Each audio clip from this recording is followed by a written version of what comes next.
Hello. How does the body turn fat into energy? And can you target specific areas for fat loss?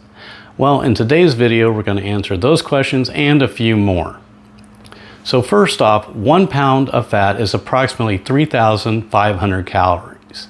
And that's based on the assumption that there is 9 calories per gram of fat.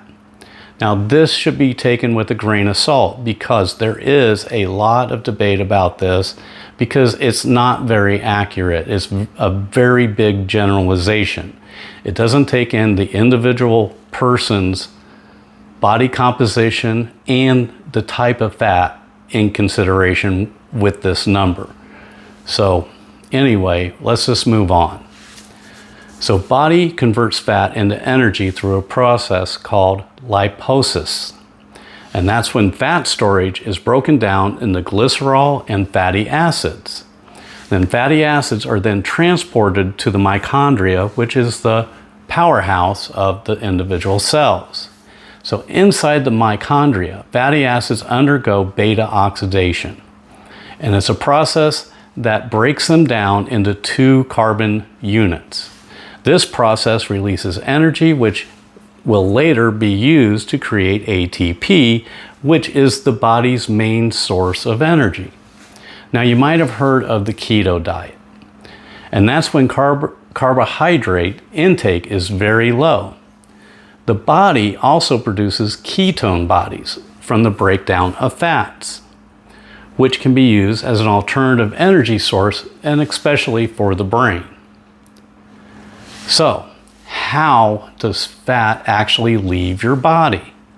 So fat primarily leaves the body through the lungs as carbon dioxide and through the kidneys and skin as water. So during weight loss, stored fat is broken down and the byproducts are either exhaled as carbon dioxide or excreted as water in sweat or urine. And this process is a natural part of metabolism and energy conversion. So, can you target fat loss in a specific area? The short answer is no, sadly. There was a very recent study done that proved through thermogenic exercise targeting the various different parts of the body, it only actually had a max of 1% fat loss in that specific area. Which, by the way, is not enough for you to actually be able to even tell yourself. So please do not buy into the gimmick products or videos that will tell you that you can target specific areas such as your stomach, your thighs, or whatever area. You can't. So how does the fat leave the body first? Where on your body? The body tends to burn fat from hard fat around organs like the liver and kidneys first, then from soft fat like the waistline and thighs.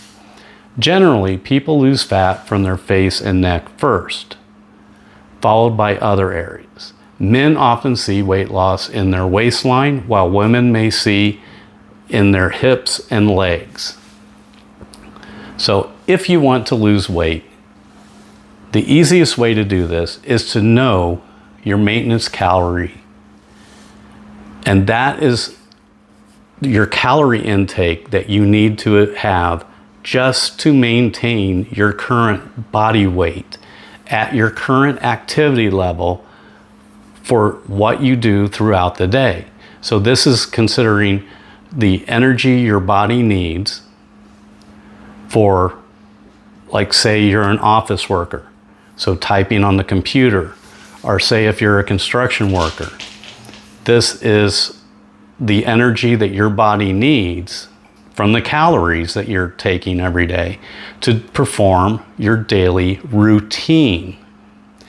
So if you are adding exercise to your daily routine and you maintain just eating your maintenance calorie intake, you are going to lose weight. Now, so long as you do not consume more calories than your maintenance calories that are required.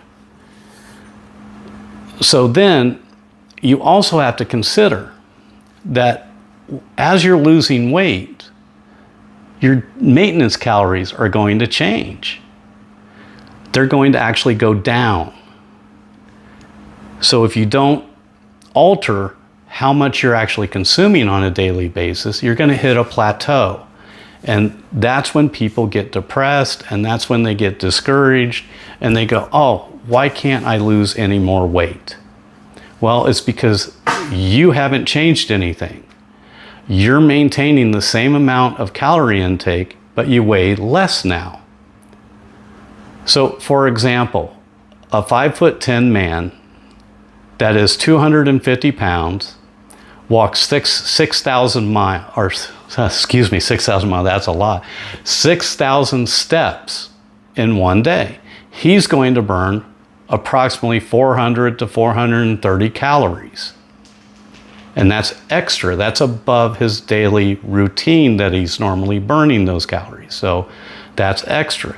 Now, a person that is 5'10" and weighs 200 pounds is only going to burn 380 calories doing the same 6,000 steps. Now, again, that calorie is based on just a generalization. So it's a calculation that you do on height and weight and then distance. So it doesn't take in consideration some other little factors. So you might burn more, you might burn a little bit less. But this will show you that if you don't change something as you lose weight, you're going to hit a plateau because you're not changing your calorie intake.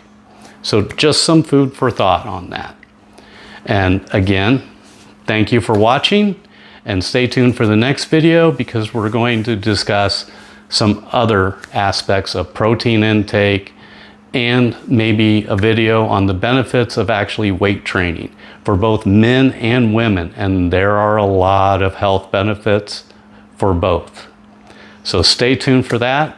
Again, thank you for watching, and I would greatly appreciate it. Like and subscribe because I am still just getting started here. And stay safe, keep busy, and let's get it. Thanks.